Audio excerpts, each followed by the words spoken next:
तव कथामृतं तप्तजीवनं कविभिरीडितं कल्मषापहं श्रवणमंगलं श्रीमदादतं भुवि गृह्णन्ति ये भूरिदा जना।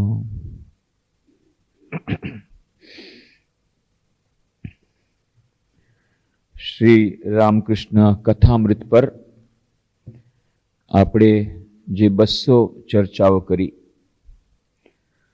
તેમાં આપણે જોયું કે કેવી રીતે શ્રી રામકૃષ્ણ દેવના સંપર્કમાં માસ્ટર મહાશય મહેન્દ્રનાથ ગુપ્ત આવે છે અને આકસ્મિક રીતે એમનું મિલન થાય છે, એમને નવું જીવન મળે છે અને પછી કેવી રીતે શ્રી રામકૃષ્ણ દેવ સાથેના જે વાર્તાલાપો થયા હતા ભક્તો સાથે એ બધા પોતાની ડાયરીમાં લખી રાખે છે અને એ જ ડાયરી શ્રી રામકૃષ્ણ કથામૃત પુસ્તક રૂપે પ્રકટ થાય છે અને કેવી રીતે આ પુસ્તકના વિભિન્ન ભાષાઓમાં અનેક અનુવાદો થઈ ગયા અને લાખો પ્રતો આ રીતે વેચાઈ ગઈ અને કેવી રીતે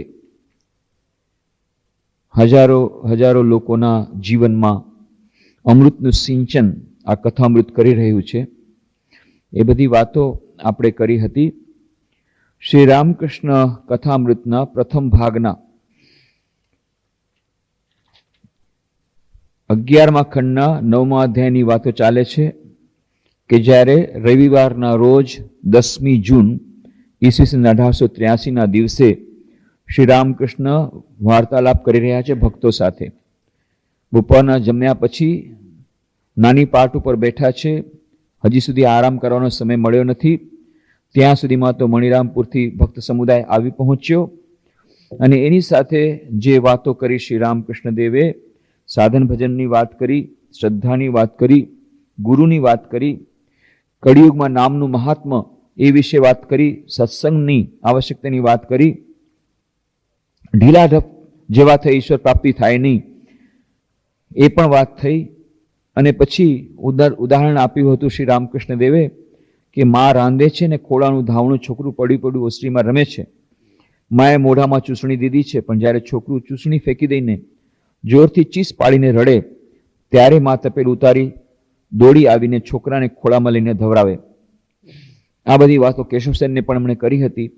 એ જ વાત ફરી કરી અને એમણે કહ્યું કે કળિયુગમાં એક દિવસ ને એક રાત રુદન કરીએ ઈશ્વર દર્શન થાય, પરંતુ એ જે રુદન કરીએ ઈશ્વર દર્શન થાય એ શા માટે ઈશ્વર દર્શન, એ શા માટે રુદન, એ જાણવું જરૂરી છે. ઘણા લોકો રુદન કરે છે પણ એ રુદનની પાછળનો ભાવ અલગ હોય છે. ઘણા લોકો કહે છે જો આ કેટલો રડે છે પણ એને માં કેમ દર્શન દેતા નથી, કેમ ભગવાનના દર્શન થતા નથી?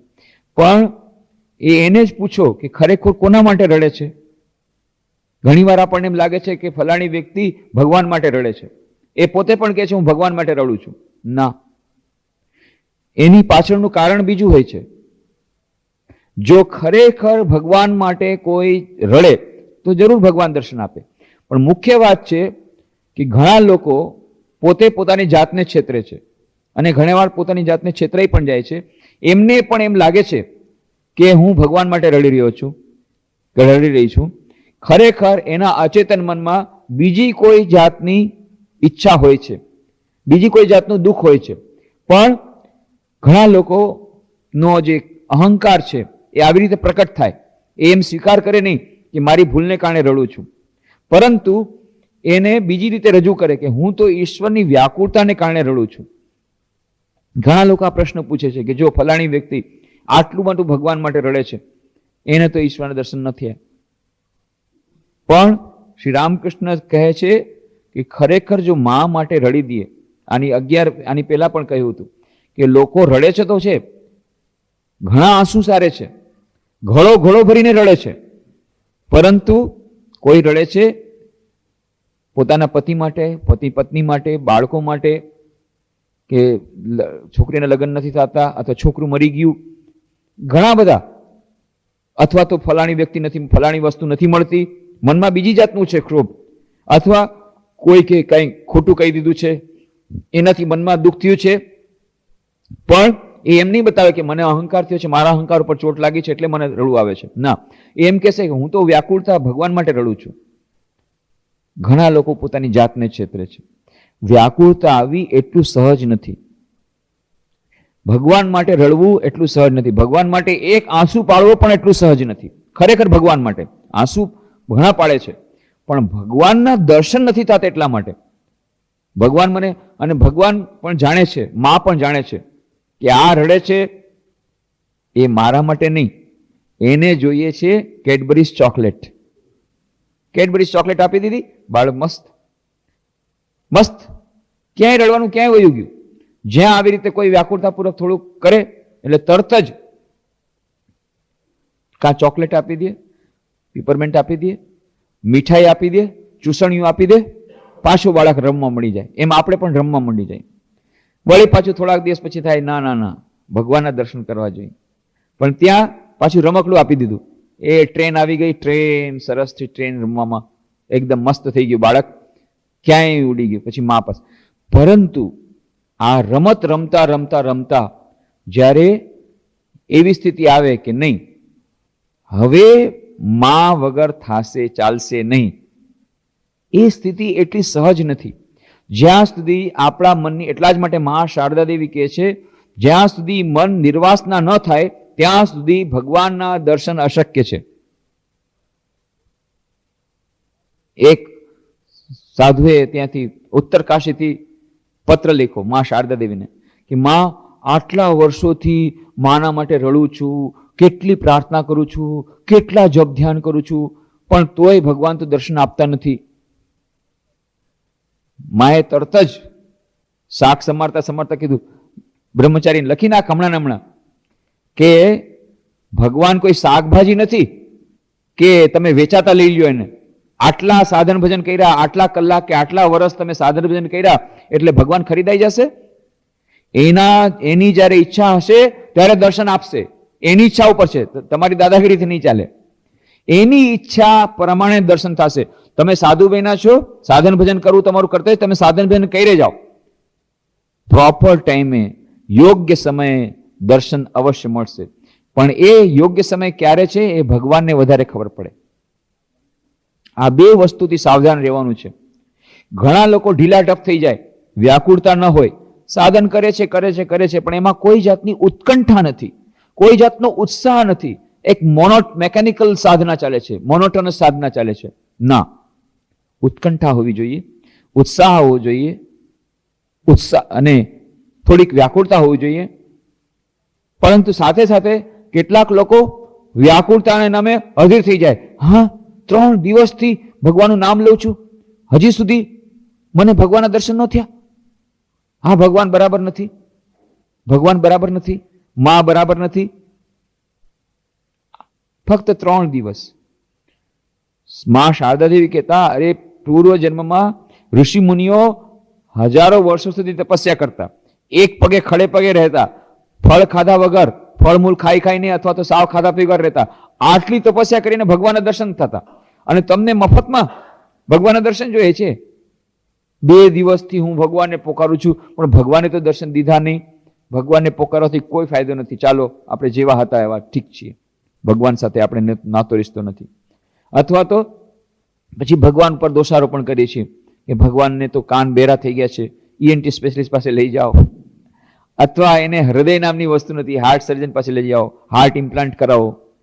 આ એટલા માટે કરીએ છીએ, અધીર થઈ જઈએ છીએ. અધીરતાથી બચવાનું છે. અધૈર્ય થવાથી ને ધૈર્યની બહુ આવશ્યકતા છે જીવનમાં. સ્વામી બ્રહ્માનંદજી મહારાજ કહે છે, ધીરજ રાખવી પડશે. ધીરજના પણ મીઠા હોય છે. તો પછી એક શિષ્ય કહ્યું, ધ્યાન ધર્મ સાધના પુસ્તકમાં આવે છે, એક શિષ્ય કહ્યું, તમે તે દિવસે કહેતા હતા કે વ્યાકુળતા આવવી જોઈએ, અને આજે પાછા કહો છો કે ના, વ્યાકુળતા ન આવવી જોઈએ. એ કે મેં ત્યારે જે કીધું હતું એ બીજા સંદર્ભમાં કહ્યું હતું. વ્યાકુળતા તો અવશ્ય હોવી જોઈએ, પણ એના માટે થઈને અધીર થઈ થવાનું.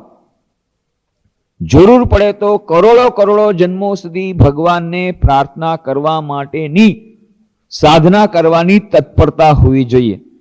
અને એટલા માટે સ્વામી વિવેકાનંદ એક વાર્તા કહેતા, નારદ મુનિ જઈ રહ્યા હતા વૈકુંઠ. વચમાં જોયું એક સાધક તપસ્યા કરી રહ્યો છે, ખૂબ સાધન ભજન કરે છે, ખૂબ કઠોર તપસ્યા કરી રહ્યો છે. અને એટલી બધી કઠોર તપસ્યા કરી કે એના વાળમાં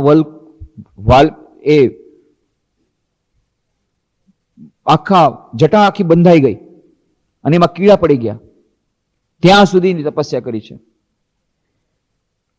આ તરફ એ જાય છે, કે છે નારદ મુનિ ક્યાં જાઓ છો? તો કે છે હું વૈકુંઠ જાઉં છું ભગવાનને મળવા. ઓ વૈકુંઠ જાઉં છું, જરા ભગવાનને પૂછજો તો ખરા મને ક્યારે દર્શન આપશે. આ જુઓ ને કેટલા વર્ષોથી હું ખડે પગે તપસ્યા કરી રહ્યો છું, પણ તેમ છતાં મને દર્શન નથી થયા. તો ક્યારે દર્શન આપશે ભગવાનને પૂછશો? કે હા, પૂછીને આવીશ. પછી બીજા એક માણસ મળ્યો. એ માણસ તો ભગવાનનું નામ લે છે, આનંદમાં ભગવાન નામ લે છે, કીર્તન કરે છે, ભક્તિમય જીવન. ક્યાં નારદ મુનિ ક્યાં આવેલા? હું જાઉં છું વૈકુંઠ. હા, વૈકુંઠ જાઉં છું, જરા પૂછજો ને ક્યારે મને ભગવાનના દર્શન થશે. કે હા, પૂછીશ. પાછા આવ્યા. હવે તો ગોળ પ્રદક્ષિણા કરીને આવ્યા ને, એટલે પેલા હા આવ્યો જે તપસ્યા વાળો. શું ભાઈ, હે નારદ મુનિ તમે પાછા આવ્યા? ભગવાને પૂછ્યું? કે હા, પૂછ્યું. તો કે શું કીધું? ભગવાને કીધું હજી 3 જન્મ તારે લેવા પડશે. 3 જન્મો સુધી તારે આવી તપસ્યા કરવી પડશે, પછી તને ભગવાનના દર્શન થશે. ઓહો, હજી 3 જન્મો સુધી મારે તપસ્યા કરવી? હજી આટલું થયું, આટલી તપસ્યા કરી, હજી 3 જન્મો સુધી મારે તપસ્યા કરવી પડશે. રડવા માંડી ગયો. તપસ્યા છોડી અને રડવા માંડી ગયો. હાય મહારાજ, હવે મને હું તપસ્યા છોડી દઈશ. ના ના ના ના, કોઈ ફાયદો નથી. આટલું બધું તપસ્યા કરી તો ભગવાન દર્શન ન આપ્યા. હજી 3 જન્મો સુધી કોણ તપસ્યા કરે? રડવા માંડી ગયો. પછી આવ્યો બીજો માણસ પાસે ફરતા ફરતા, કે નારદ મુનિ પૂછ્યું તું? હા, પૂછ્યું. શું કીધું ભગવાને? ભગવાને કીધું આ ઝાડ જુએ છે, આંબલીનું ઝાડ, એમાં જેટલા પાંદડા છે એટલા જન્મો તારે ફરજી લેવા પડશે. એટલા જન્મો સુધી તારે ભગવાનનું નામ લેવું પડશે. એના પછી તને ભગવાનના દર્શન થશે. હે, ભગવાનના દર્શન થશે? ભગવાને પોતે કીધું થશે, પણ આટલા જન્મો સુધી તારે ભગવાન નામ. પણ ભગવાન દર્શન થશે તો ખરા ને? ભગવાને પોતે કીધું ભગવાન દર્શન થશે. બસ નાચવા માંડી ગયો, મને ભગવાનના દર્શન થશે, મને તો ભગવાનના દર્શન થશે, મને ભગવાનના દર્શન થશે. એવો નાચવા માંડી ગયો. આકાશવાણી થઈ, વત્સ તને હમણાં જ ભગવાનના દર્શન થશે. કારણ કે તું આટલા જન્મો સુધી તપસ્યા કરવા માટે તૈયાર છો. હમણાં જ. એ ધીરજના ફળ મીઠા હોય છે. ધૈર્ય રાખવું પડે. અધીર થવાથી ન થાય. બંને વસ્તુની જરૂર છે જીવનમાં. સાધકના જીવનમાં વ્યાકુળતા પણ જરૂરી છે, પરંતુ કેટલાક લોકો વ્યાકુળતાને નામે અધીર થઈ જાય. આટલા દિવસથી હું જપદાન કરું છું, કેમ માં દર્શન ન આપે? કેમ માં દર્શન ન આપે? અરે, તમારા માટે ભગવાન બેઠા છે દર્શન દેવા માટે થઈને. આ કઈ શાકભાજી મૂળો છે કે તમે આટલી તપસ્યા કરી, 7 દિવસ તપસ્યા કરી કે 7 વર્ષ તપસ્યા કરી એટલે તમે ખરીદી લેશો? એ તો ભગવાનના જ્યારે ભગવાનની ઈચ્છા થશે ત્યારે દર્શન આપશે. આપણું કામ છે એનો પોકારવાનું, ભગવાનનું કામ છે જવાબ દેવાનું. એને ખબર છે ક્યારે બાળકને દૂધ આપવું. માને ખબર હોય ક્યારે પેલા ચૂસણીઓ આપે, એના પછી રમકડું આપે, પછી આ બધું ફેંકી દે અને કહે છે મને કાંઈ નથી ગમતું, મારે તો મારે માં જવું છે, મારે માં જવું છે. બસ, પૂરું બોલી ન શકે, મારે મા પાસે જવું છે, મારે માં જવું છે, માં જવું છે. બસ, પછી માં એને ખોળામાં લે.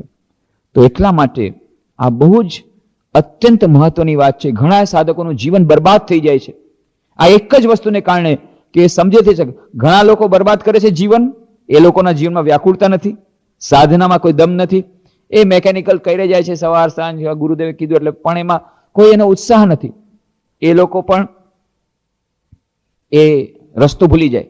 અને બીજા છે એ તો વધારે ડેન્જરસ. એ લોકો એટલા અધીર થઈ જાય, મારે હમણાં જોઈએ છે, મારે હમણાં જોઈએ છે, અને એના માટે થઈને આર્ટિફિશિયલ મીન્સ કરે.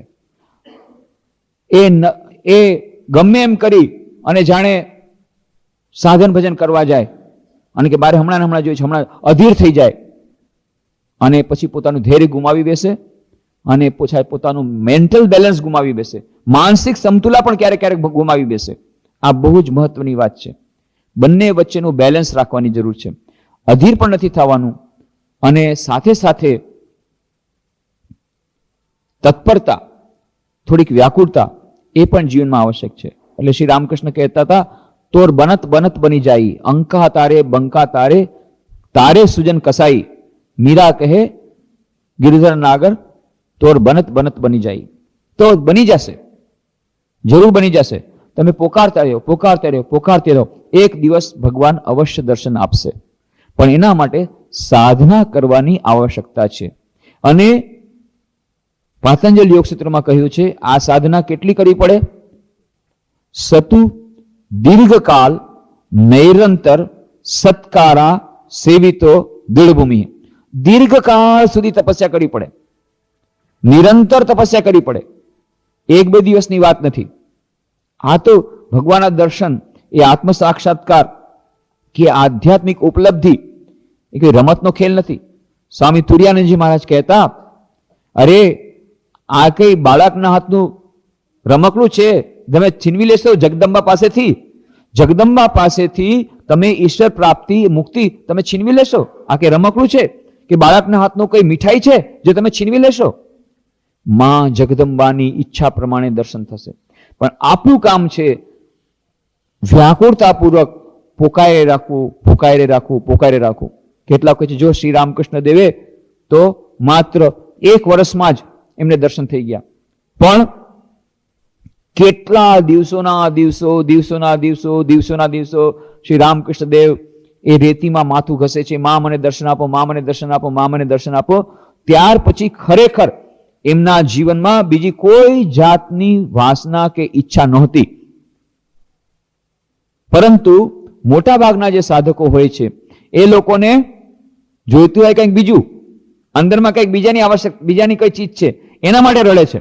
બહારથી કે છે અમને તો ભગવાનના દર્શન નથી થતા એટલે રડીએ છીએ. એ પોતે સમજી નથી શકતા. બીજા કોઈક વસ્તુની એને ડિમાન્ડ છે, એના મનમાં છે ખેવના, એટલા માટે રડે છે. ભગવાન પણ જુએ છે, હૃદય જુએ છે. એ હૃદયના ઊંડાણમાંથી જે પોકાર આવે છે એ જરૂર સાંભળે છે અને જરૂર દર્શન આપે છે. પરંતુ એ નાની સૂની વાત નથી. એ દર્શનની વાત એ કે નાની સૂની વાત નથી. અને એટલા માટે સ્વામી તુર્યાનંદજી મહારાજ કહે છે, આ કઈ બાળકનું લાડવો છે, બાળકના હાથનો લાડવો કે જે તમે જગદંબા પાસેથી છીનવી લેશો? એના માટેની કિંમત ચૂકવવી પડે. ઘણા કહે છે શ્રી રામકૃષ્ણ તો 1 જ વર્ષ માને પોકાર્યો, પણ એમણે કેવી વ્યાકુળતાપૂર્વક પોકાર્યો. અને ક્યાં શ્રી રામકૃષ્ણ દેવ, કેવું પવિત્ર એમનું હૃદય હતું કે કોઈ પણ જાતની એમના મનમાં વાસનાનો લેશ માત્ર નહોતો. આપણું મન એટલું શુદ્ધ થયું છે? શુદ્ધ થયું છે આપણું? આપણે પોતાના મનને પૂછીએ અને પછી આપણે ભગવાન પર દોષારોપણ કરીએ, કેમ ભગવાન દર્શન નથી આપતા? અને ખરેખર શું આપણે ભગવાન જોઈએ છે? સ્વામી બ્રહ્માનંદજી મહારાજ કહે છે કે ખરેખર ભગવાન કોને જોઈએ છે? હું તો દર્શન કરાવવા માટે તૈયાર છું, પણ ચાહે છે કોણ? હુ વોન્ટ્સ? કોણ ચાહે છે? ખરેખર ભગવાનના દર્શન કોણ ચાહે છે? એની કિંમત ચૂકવવા કોણ તૈયાર છે?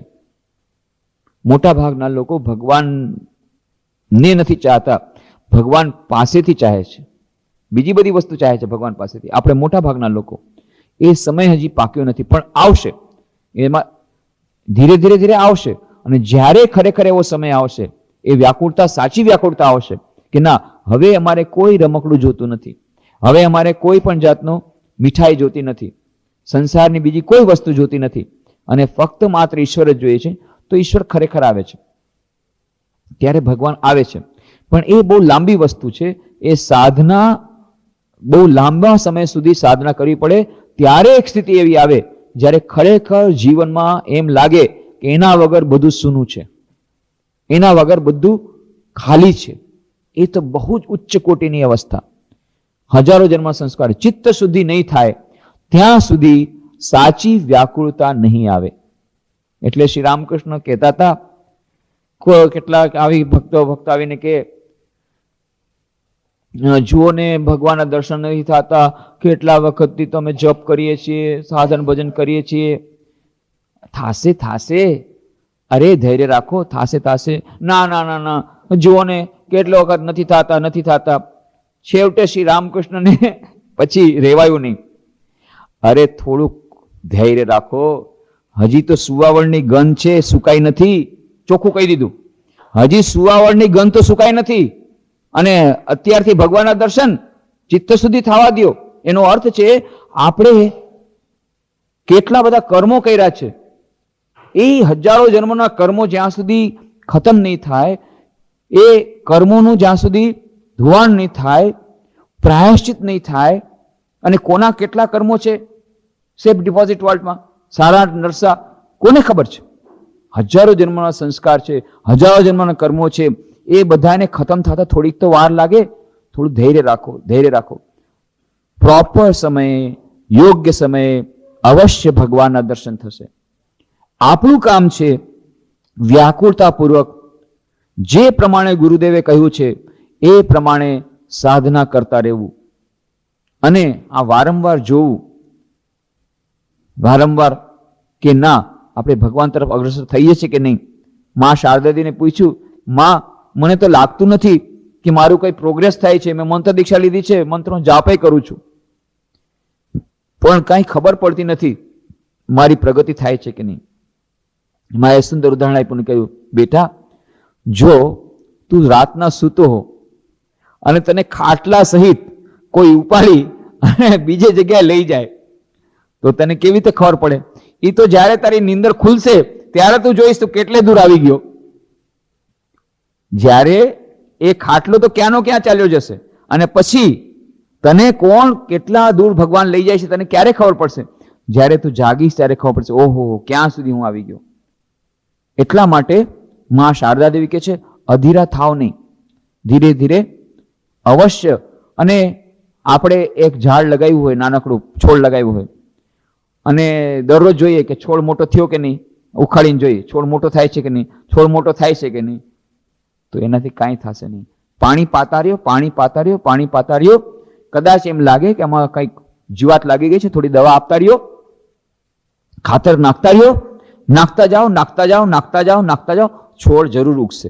પણ આપણે ખેંચી ખેંચીને જોઈએ છોડ ઉગ્યો કે નહીં, છોડ ઉગ્યો કે નહીં, તો એમાંથી છોડ. એવી જ રીતે આપણે જ્યારે સાધન ભજન કરીએ છીએ, ભગવાન દર્શન થયા કે નહીં, જાય છે કે નહીં, તમે જવા દો. એકવાર સદગુરુ મળી ગયા, સદગુરુએ જે કહ્યું છે એ પ્રમાણે સાધના કરો, અવશ્ય સિદ્ધિ મળશે. આ પ્રકારની ધૈર્યની આવશ્યકતા સાધકના જીવનમાં બહુ જરૂરી છે. નહીં તો આર્ટિફિશિયલ જે વ્યાકુળતા, આર્ટિફિશિયલ વ્યાકુળતા, સાચી વ્યાકુળતા હોય તો વાંધો નથી, પણ સાચી વ્યાકુળતા તો કોના હૃદયમાં આવે? સાચી વ્યાકુળતા કોને કહેવાય? જેનું ચિત્ત એકદમ શુદ્ધ થઈ ગયું છે, જેના બધા સંસ્કારો પૂર્વજન્મના ખતમ થઈ ગયા, પૂર્વજન્મના કર્મો ખતમ થઈ ગયા. હવે એના જીવનમાં જ્યાં સુધી ઈશ્વર પ્રવેશશે નહીં ત્યાં સુધી એના મનમાં શાંતિ નહીં આવે, એવી જાતની સ્થિતિ એની થઈ ગઈ, ત્યારે અવશ્ય ભગવાન દર્શન આપે.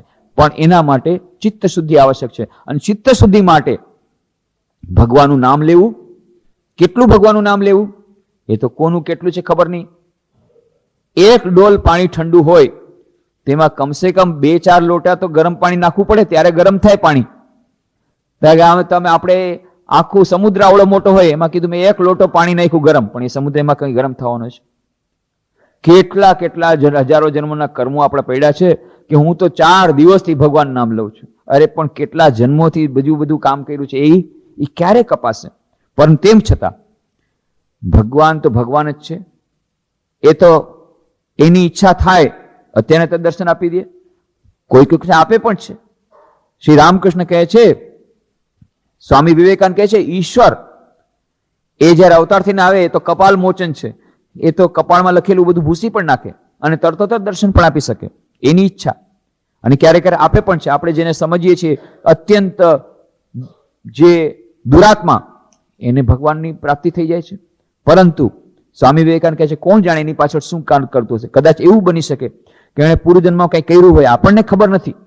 આપણને આ જન્મની ખબર છે કે લ્યો આટલો ખરાબ હતો અને અચાનક ભગવાનના દર્શન થયા, અચાનક એને દર્શન થઈ ગયા, અને આટલી ઓછી સાધના કરી, અને આ વ્યક્તિ આટલી સારી કેટલું બધું સાધન ભજન કરે છે અને એને દર્શન નથી થયા. આમાં કોઈ કંઈ કહી શકાય નહીં, કારણ કે પૂર્વજન્મની આપણે વાત નથી. આપણે કરંટ એકાઉન્ટ જોઈએ છે કે જો આનું કરંટ એકાઉન્ટમાં આટલા બધા રૂપિયા, એટલે કે અત્યારે આટલી બધી સાધના કરે છે, એને ભગવાન દર્શન નથી. અને આનું કરંટ એકાઉન્ટમાં આટલા ઓછા રૂપિયા, અરે પણ એનું ફિક્સ ડિપોઝિટ જુઓ, પેલાનું ફિક્સ ડિપોઝિટ જોયું, પાછલા જન્મમાં એને શું કામ કર્યું છે ખબર છે? એ તો આપણને ખબર નથી. એ ભગવાન જાણે છે. અને ભગવાન હૃદયની વ્યાકુળતા જુએ છે, ભગવાન હૃદયમાં જોઈ શકે છે. એટલા માટે થઈને આપણે ખૂબ ધૈર્યપૂર્વક સાધના કરવી પડશે. સતુ દીર્ઘકાળ નિરંતર સત્કારા સેવિતો દૃઢભૂમિ. દીર્ઘકાળ સુધી સાધના કરવા માટે તત્પર રહેવું પડશે. પરંતુ એનો અર્થ એ નથી કે આપણે અત્યારની વર્તમાન પરિસ્થિતિથી આપણે સંતોષ રહીએ, નહીં. એટલે શ્રી રામકૃષ્ણ કહે છે આગે બઢો. કઠિયારાએ આગળ વધતા જોયું કે ચંદનના લાકડા, રૂપાની ખાણ, સોનાની ખાણ, એથી આગળ વધીને જોયું તો હીરા માણેક. આ યાદ રાખવાની જરૂર છે કે આપણે એક પોતાની જે આધ્યાત્મિક સ્થિતિ સંતુષ્ટ નથી રહેવાનું, અધીર થવાનું પણ નથી, સંતુષ્ટિ પણ નહીં, સંતોષ પણ નહીં. આગળ વધો, આગળ વધો, હજી આગળ. થોડાક દર્શન થયા, થોડાક પ્રકાશ દેખાયો હૃદયમાં, નહીં, હજી આગળ, હજી આગળ, હજી આગળ. જ્યાં સુધી ઈશ્વરના સાક્ષાત દર્શન નથી થતા, જ્યાં સુધી નિર્વિકલ્પ સમાધિની પ્રાપ્તિ નથી, જ્યાં સુધી સચ્ચિદાનંદની પ્રાપ્તિ નથી થઈ, ત્યાં સુધી આગળ જ વધતા રહેવાનું, આગળ જ વધતા રહેવાનું. એ તો લાંબી જર્ની છે, બહુ લાંબી યાત્રા છે. પણ કોના માટે કેટલી લાંબી એ સાપેક્ષ છે, એ સાપેક્ષ છે. પણ ઇન જનરલ, સાધારણ રીતે, સામાન્ય રીતે આપણે જોઈએ તો એ લાંબી યાત્રા છે. કદાચ કોઈ માટે થોડી નાની પણ થઈ શકે, કોઈને આજે ને આજે પણ દર્શન થઈ શકે. કેમ? કારણ કે એને બધું કરેલું હોય પાછલા જન્મમાં, પાછલા જન્મ બધું કરેલું હોય. શ્રી રામકૃષ્ણ ઉદાહરણ આપે છે. એક માણસ જતો હતો જંગલમાંથી, ત્યાં એને વાઘ દેખાયો એટલે એકદમ ઝાડ ઉપર ચડી ગયો ડરથી. હવે ઝાડ ઉપર ચડ્યો અને નીચે જોયું તો એક માણસ સબ સાધના કરતો હતો. તંત્રોમાં છે, તાંત્રિક યોગની તાંત્રિક વિધિ છે, એમાં સબ સાધના કરે અને સબની સાધના કરતો હતો. બધા ઉપચાર બધું કરી લીધું અને હજી ત્યાં છેલ્લો ઉપચાર કરવા જાય છે ત્યાં તો વાઘ આવ્યો. વાઘ આવીને પેલાને ખાઈ ગયો, રસડીને લઈ ગયો. હવે આ ઝાડથી નીચે ઉતરો, બધું તૈયાર, પૂજા સામગ્રી બધું તૈયાર છે, બધું તૈયાર છે, સબ છે, બધું છે. છેલ્લી ક્રિયા કરવાની બાકી હતી, એને કરી. તરત જ મા કાળીના દર્શન થયા કે માં ગજબ છે. ઓલો બિચારો કેટલી આખી જિંદગી તપસ્યા કરી, સાધના કરી અને એને દર્શન ન થયા. અને મેં તો આ 2 મિનિટ 5 મિનિટ સાધના કરી અને એમાં મને દર્શન થઈ ગયા. માએ કીધું બેટા, તે પૂર્વજન્મમાં કેટલું કર્યું છે તને ખબર નથી, મને ખબર છે. તારું આટલું જ બાકી હતું આ જન્મમાં, આ તે પૂરું કર્યું એટલે થઈ ગયું. રેડીમેડ બધું મળી ગયું એને, તૈયાર. તો કોને ક્યારે દર્શન થશે કહેવાય નહીં. કદાચ આટલું જ આપણું બાકી હોય. એટલા માટે ધૈર્યપૂર્વક સાધના કરવાની. એટલું જ નહીં, રામકૃષ્ણ મઠ મિશનના પ્રેસિડેન્ટ હતા, 10મા પ્રેસિડેન્ટ વીરેશ્વરાનજી મહારાજ, મા શારદાના શિષ્ય હતા. એ કહે છે કે માની આ વાત કરીને કહે છે, એમને પૂછવામાં આવ્યું કે માની કંઈક વાત કરો ને, કે બધું ચોપડીમાં છે, બધું ચોપડીમાં. કંઈક એવી કયો કે જે ચોપડીમાં નથી, એવી કંઈક વાત કરો ને. અરે કે બધું ચોપડીમાં, ના ના કંઈક વાત કરો કે જે ચોપડીમાં ન હોય એવી વાત કંઈક કરો મા વિશે. પછી એમણે કીધું ઠીક છે, એક વાત બતાવું છું, એક વાત બતાવું છું. મા શારદા દેવી એકવાર કીધું કે જુઓ, ભગવાનની પ્રાપ્તિ એ બહુ જ કઠિન છે, એના માટે બહુ તપસ્યા કરવી પડે. પરંતુ આપણા યુગમાં શ્રી રામકૃષ્ણદેવ આવ્યા અને સાવ સરળ બનાવી દીધું. ભગવાનના દર્શન સાવ સરળ બનાવી દીધા. કેટલા સરળ બનાવી દીધા? જેમ કે ઉદાહરણ આપે છે કે પૂર્વમાં માની લ્યો ભગવાનના દર્શન કરવા હોય તો પેલા નાટ મંદિર હોય, આ હોલ હોય, એ ખોલવો પડે. એના પછી ગર્ભબંધીના દ્વાર હોય, એ તાળા ચાવી હોય, તાળું ખોલવું પડે, ચાવી લાવવી પડે અને એ ખોલો. પછી દરવાજા, ગર્ભબંધીના દરવાજામાં જે તાળું હતું એ ખોલી દીધું, પોતે જ ખોલી દીધું. આપણા બદલે આપણી બદલે આપણા વતી એ પણ ખોલી નાખ્યું અને સ્ટોપર પણ ખોલી નાખ્યા. હવે શું કરવાનું છે? માત્ર ધક્કો મારો એટલે ભગવાનના દર્શન. માત્ર બારણા વાસેલા જ છે. આ યુગમાં શ્રી રામકૃષ્ણ દેવે આટલું આપણા માટે કરી નાખ્યું, પણ ધક્કો તો મારવો પડશે, આટલું કરવું પડશે. પછી બધાએ એમને કીધું મહારાજ બીજી કઈ વાત કરો ને, આ તો એક જ વાત થઈ, હજી વાત કરો ને. તો મહારાજે બહુ સુંદર, જુઓ એક જ વાત હોય પણ બહુ મૂલ્યવાન હોય ને તો દેટ ઇઝ સફિશિયન્ટ. આમાં બધું આવી ગયું. એક જ વાત તમે યાદ રાખો, અતિ મૂલ્યવાન મેં વાત કરી દીધી કે રામકૃષ્ણ દેવના આગમન પછી આ જે ઈશ્વરના દર્શન કે મુક્તિ કે આત્મ સાક્ષાત્કાર, કે જે કંઈ કયો એ ભગવાને એટલું સરળ બનાવી દીધું છે, અત્યંત સરળ બનાવી દીધું છે. માત્ર ધક્કો જ મારવાનો છે, પણ એ ધક્કો તો મારવો પડશે, એટલી સાધના તો કરવી પડશે. અને એ ધક્કો માર્યા પછી એ ઈશ્વરના દર્શન થશે. તો ધૈર્યપૂર્વક પણ સાધના કરવાની છે, ધીરજની પણ આવશ્યકતા છે, અને સાથે સાથે વ્યાકુળતાની પણ આવશ્યકતા છે. એટલે શ્રી રામકૃષ્ણ કહે છે, આગે બળો, આગે બળો, આગે બળો. થોડાકથી સંતુષ્ટિ પામો નહીં કે ચાલો થઈ ગયું બસ, નહીં, હજી આગે બળો, હજી આગે બળો, હજી આગે વળો. તો સાધનામાં નિયમિતતાની આવશ્યકતા છે. ઘણા લોકો નિયમિત સાધના કરે છે, પરંતુ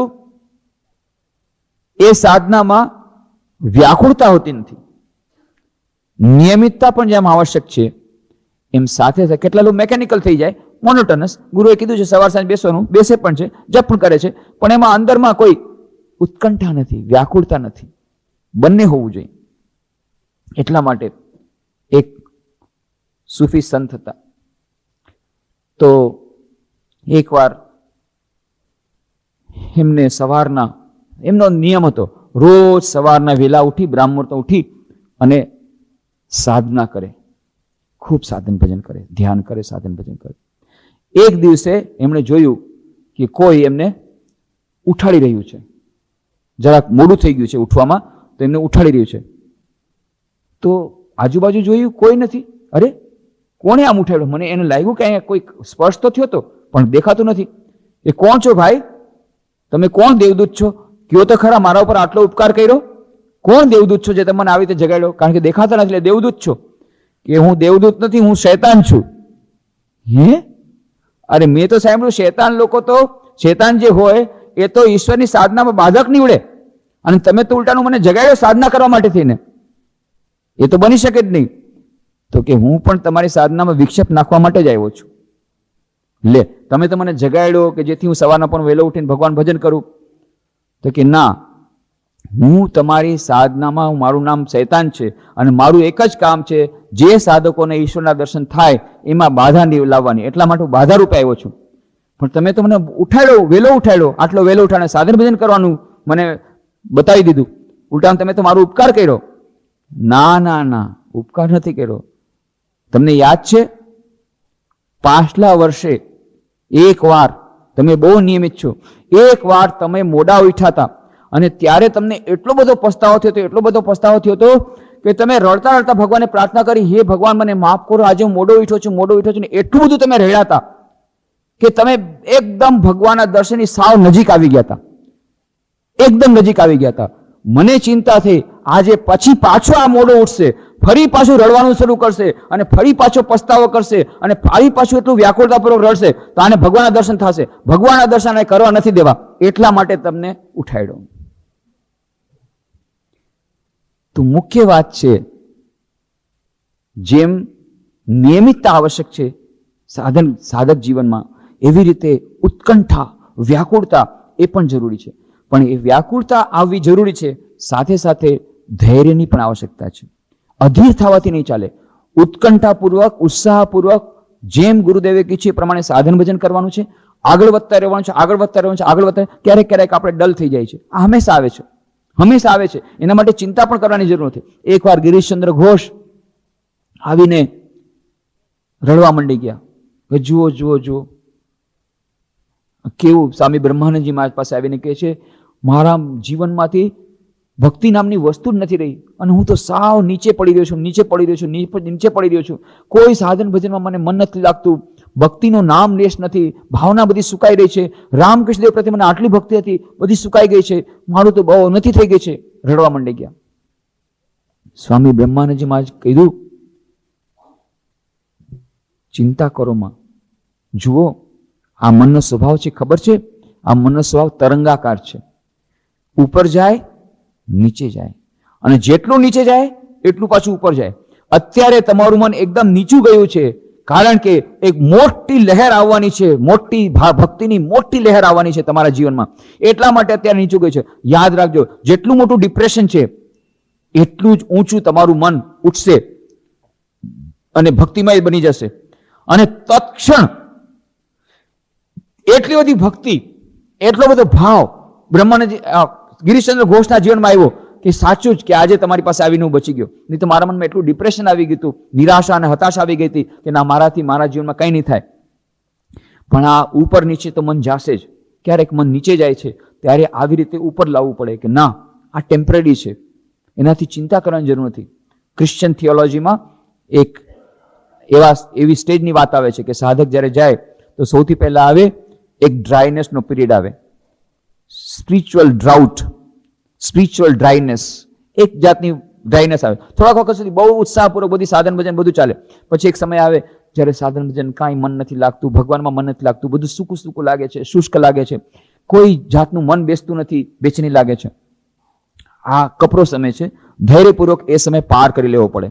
જેમ સમુદ્રમાં ક્યારેક બહુ મોટું તોફાન આવ્યું ત્યારે સંભાળીને ચાલી લેવું પડે, એવી રીતે આ સ્ટેજ આવે છે.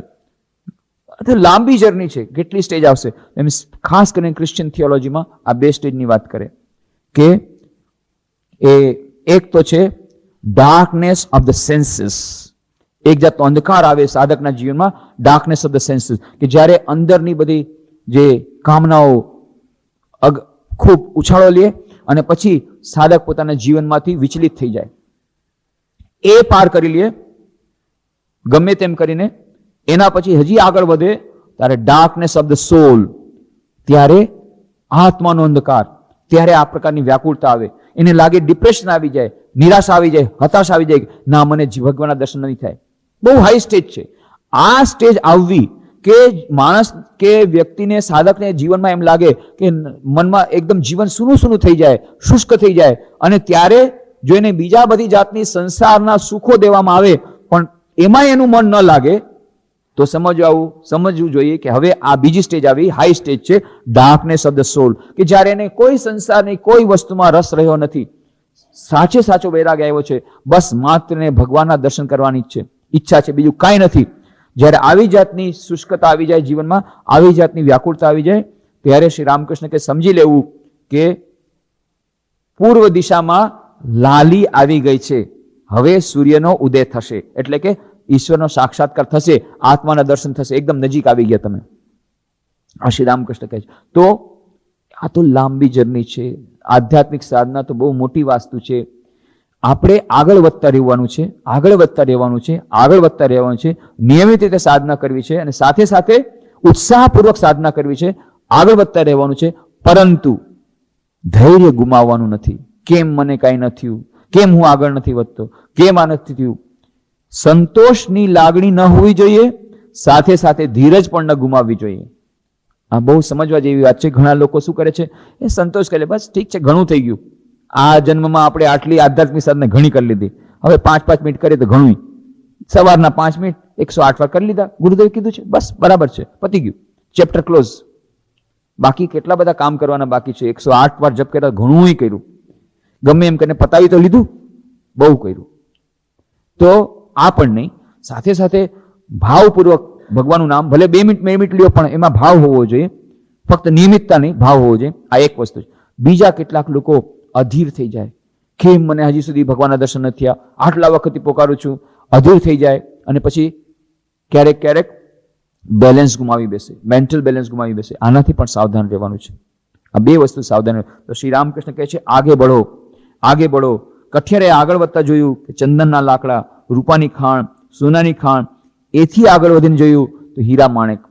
આપણે તો ફક્ત ચંદનના લાકડામાં એકદમ કેટલા ખુશ થઈ ગયા, હા ચંદનના લાકડા મળી ગયા, ચાલો ચંદનના લાકડા વેચી વેચીને માલા માલ થઈ ગયા. અરે પણ આગળ ચાંદીની ખાણ તો હજી જોઈ નથી, એના પછી સોનાની ખાણ છે. આધ્યાત્મિક આનંદની કોઈ ઇતિ નથી. આપણને લાગે છે ઓહ કેટલો બધો આનંદ મળી ગયો, આનંદનો. જ્યારે મંત્ર દીક્ષા થઈ ગઈ અને મંત્ર જાપ કર્યો અને ગુરુની કૃપા થઈ ગઈ, કેટલો આનંદ મળ્યો. પણ આ તો કાંઈ નથી, કેટલો બધો આનંદ. આ શ્રી રામકૃષ્ણ કહે છે એ આનંદની કોઈ સીમા નથી, તુલના નથી. કરોડો કરોડો કરોડો કરોડો ગુનો આનંદ હજી આપણે મળવાનો બાકી છે. આપણે આટલા જ આનંદમાં માનીએ છીએ કે આપણને ઘણો આનંદ મળી ગયો, હજી તો કરોડો ગુનો આનંદ મળવાનો બાકી છે. તો આગળ વધતા રહેવાનું છે, સાધના કરતા રહેવાનું છે. વચમાં ડાઉનફોલ આવશે, વચમાં પડી જશું, આખડશું, પણ આપણે આગળની યાત્રા બંધ કરવાની નથી. આવશે, આમાં તો બે જ પ્રકારની વસ્તુ છે. કેટલાક લોકો સમજે હિમાલયમાં જતા વખતે જ્યારે યાત્રા બહુ કઠિન થઈ જાય પાછા આવતા રહીએ, ન જઈ શકે. અને કેટલાક લોકો ભલે ગમે તે થાય તકલીફ સહન કરીને, બરફની વર્ષાથી કાંઈ વાંધો નહીં, બરફની વર્ષાથી તો પણ અમારે તો દર્શન કરવા જ છે. હિમાલયના જાય છે, આગળ વધે છે, દુઃખ સહન કરે છે, દુઃખ તો સહન કરવું પડે, થાય છે ને.